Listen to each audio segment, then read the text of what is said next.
My generation, the baby boomers born from 1945 to 1965, are known for their tradition-breaking radicalism. Among the traditions we broke was tattooing. We are the least tattooed generation of adults alive today. Almost all of our fathers wore mementos of World War II on their skin. To us, tattoos were passé. Peace-loving hippies painted their bodies with flowers that would easily wash off.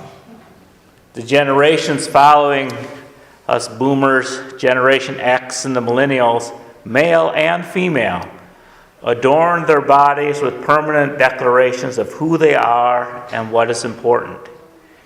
These tattoos are done with careful discernment, more often than on drunken shore leave. People for years have used body markings to signify religious truth and tribal allegiance. It is one of the norms of human history. The tattooed right hand of a Chiribaya mummy is displayed in the El Algarrobo Museum near the port of Ilo in southern Peru. The Chiribaya were farmers who lived from AD 900 to 1350. According to Kate Linneberry in Smithsonian Magazine in 2007, she writes, "Humans have marked their bodies with tattoos for thousands of years. These permanent designs, sometimes plain, sometimes elaborate, always personal, have served as amulets, status symbols, declarations of love, signs of religious belief, adornments, and even forms of punishment." Joanne Fletcher, research fellow in the Department of Archaeology at the University of York in Britain, describes the history of tattoos and their cultural significance from people around the world, from the famous Iceman 5,200 years ago to today's Maori. In terms of tattoos on actual bodies, the earliest known examples were for a long time Egyptians and were present on several female mummies dated around 2000 BC. But following the more recent discovery of the Iceman from the area of the Italian-Australian border in 1991, his tattoo patterns, this date has been pushed back further thousands of years when he was carbon dated to around 5,200 years old.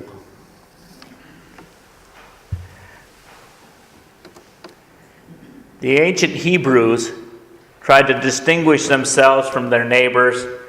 They did the ritual cutting of circumcision, but they forbid tattoos. Leviticus 19:28 reads, "Ye shall not make any cuttings in your flesh for the dead, nor print any marks upon you." Something that this homophobic young man did not know when he tattooed Leviticus 18:22 on his arm, which is, "Man shall not lie with male as one does with a woman, it is an abomination." And the internet picture says, "Tattoo of Leviticus 18:22 forbidding homosexuality costs $200. Not knowing that Leviticus 19:28 forbids tattoos, priceless."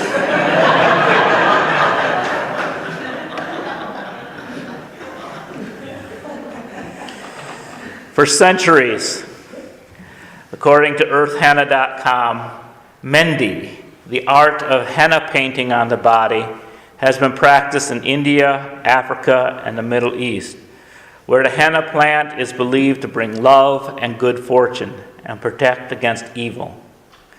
It's traditionally practiced for wedding ceremonies, during important rites of passage, and in times of joyous celebration. A paste is made from crushed leaves of the henna plant and is applied to the skin. And when the paste is removed several hours later, these beautiful markings on the skin that fade naturally over 1 to 3 weeks. Tattooing was less common in the Greco-Roman and Christian culture. And when the Roman Empire and the Christian empires went north, when southern Europeans came to current-day Scotland, they remarked upon the Picts, who were fierce warriors who tattooed or painted designs on their bodies. Thus, in European culture, tattoos came to be associated with dangerous people. Tattooing was much more common in South Asia and Polynesia, most famously among the Maori people. According to the Maori.com, ancestry is indicated on each side of the face. The left side was mainly the father's side, and the right the mother's. The women were not fully as tattooed as the men, their upper lips outlined usually in a dark blue, nostrils, and the chin, moko or tattoo, is the most popular in women. According to Maori mythology, tattoo began with a love affair between a young man by the name of Matora and a young princess of the underworld, daughter of Tahuga Tamako by the name of Niwarkia. She wanted to explore the world above, where she met Matora. Niwarkia fell in love with him, and soon they married. But tattoos or tamoko did not exist in the world above, so he wore designs that he just painted on his body. And one day he mistreated his wife, and she left him, running back to her father. Matora, filled with guilt, began to seek the princess, and he went through all the struggles of crawling through the underworld and many trials. And when he got to her, the paint on his face was messed and dirty, and the people of the underworld who had permanent tattoos laughed at him. And so he asked his father-in-law to teach him the art of tamoko. And his wife eventually forgave him, and they returned to the human world, bringing with them that knowledge. Sir Joseph Banks accompanied Captain Cook on his South Sea voyages, and it's from the people in Tahiti that we actually get the word tattoo. Banks writes, in August 1769, I shall now mention their method of painting their bodies, or tattoo as it is called in their language. This they do by inlaying the color black under their skins in such a manner as to be indelible. Everyone is marked thus in different parts of his body, accordingly, maybe to his humor or different circumstances of his life. Some have ill-designed figures of men, birds, or dogs, but they more generally have this figure Z, either simply, as the women are generally marked with it, on every joint of their fingers and toes and round the outside of their feet. There are different figures of squares, circles, crescents. Both sexes have on their arms and legs. In short, they have an infinite diversity of figures in which they place this mark on some of them. Some of them, we are told, had significations, but we never learned to our satisfaction. Even though they never learned to their satisfaction, the South Seas sailors often returned to England with their own tattoos as proof that they had sailed the seven seas. And here we have a picture of Popeye. I am what I am. And so tattoos associated with sailors especially.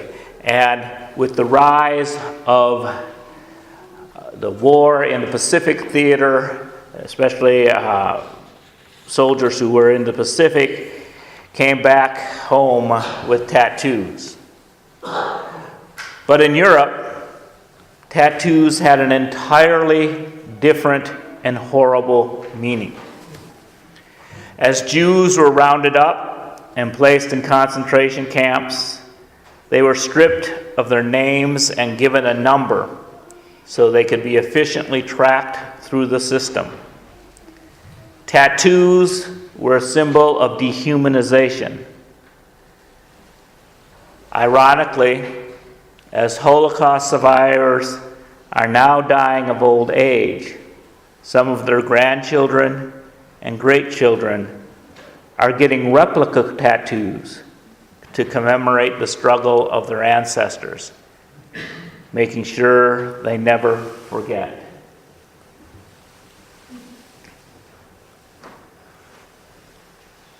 So reasons people get tattooed are wide and varied. The Harris poll did a survey of 2,000 adults in 2012, and they reported the following. 1 in 5 U.S. adults has at least one tattoo. And adults 30 to 39 are the most likely to have a tattoo at 38%. 30% of those in their 20s has come in second, and maybe that's just because they haven't found the design they want yet. 27% of those in their 40s have tattoos. And then it drops off precipitously. Only 11% of baby boomers age 50 to 64, and just 5% of those who are 65 and older. And I imagine most of that 5% are among men who are 75 years and older, born before 1930. And so would have had the World War II experience. And for the first time since the question has been asked, women are slightly more likely than men to have a tattoo, now 23% versus 19%. Among those with a tattoo, most have never regretted getting a tattoo. And 3 in 10 says it makes them feel more sexy. And 1/4 says having a tattoo makes them feel rebellious. Now I wonder if that will still make people feel rebellious when the majority of people are tattooed. The children of our tattooed millennials will probably have clear skin just to get back at mom and dad.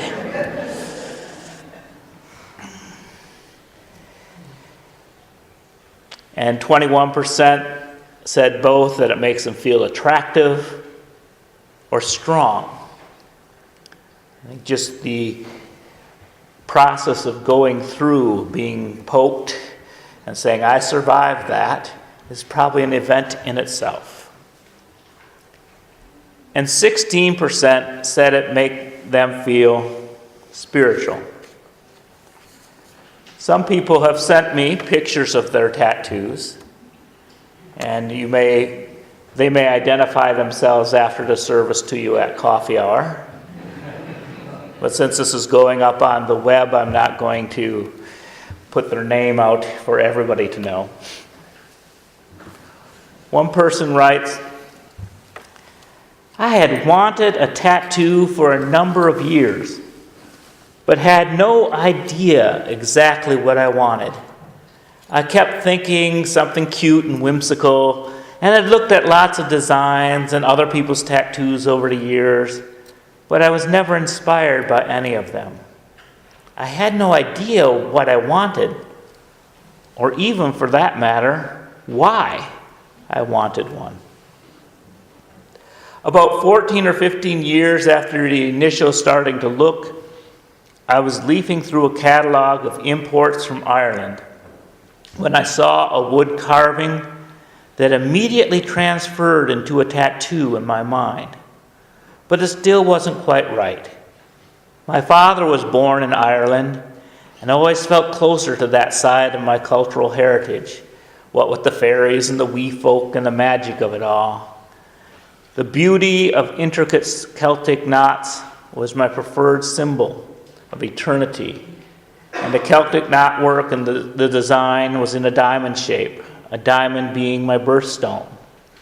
After playing with the design and giving it much thought, the diamond, the Celtic knotwork, was the perfect frame for a spiral to be placed in the middle, a symbol of the journey within to find the divine. And voila, my very own tattoo was born.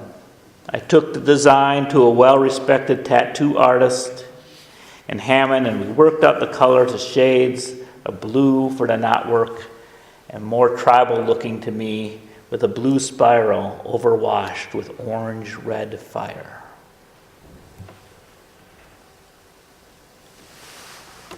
The humanists among you might recognize the humanist symbol. Its owner says it's on the back of my left shoulder, and I got it a few days after my graduation from undergrad. Although I'd been thinking about it for 4 years. I first discovered humanism through a paper I wrote on Kurt Vonnegut in high school, and have identified as a humanist basically ever since. And here's another one. It's in Korean, and I've always wondered when people get tattoos in a foreign language, how much can you actually trust the tattoo artist? But hopefully this person had a trusted source that knew that this word said love, and chose it because they used to do Taekwondo, a Korean martial art, and because they had met their spouse and finally knew what love was.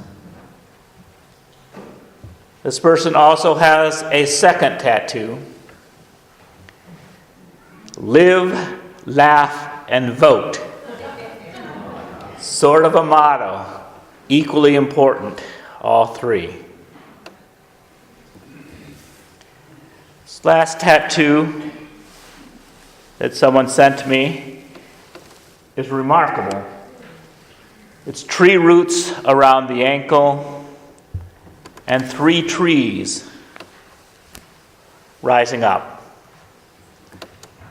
And the person says, this tattoo is an image of 3 trees that grow from the same spot just a few yards from my late wife's grave. It represents the 3 children they had together. It came in a dream a few months after she passed away. I had always wanted a tattoo, but never had an image that I wanted to have permanently embedded into my skin. When I woke up from this dream, it was clear to me that the image had found me. And I'd say this person's quite brave for their first tattoo to be something so involved, running from their knee to their ankle. If I was going to get my first tattoo, it might be a little circle in a place where no one showed to see if I could stand the pain. This last tattoo is a tattoo for all of you. It's a question mark behind a listening ear. I hope this sermon has answered some of your questions about tattoos, but I have barely scratched the surface. And the ink is not yet dry. I turn it over to you to express what you think of tattoos. And if you got one, what would it be? In what ways is it a spiritual experience? In what ways do they reveal heritage and life history? And a question that all of us can answer, whether we are tattooed or not. I guess all of these are. But what do you want your skin to tell the world?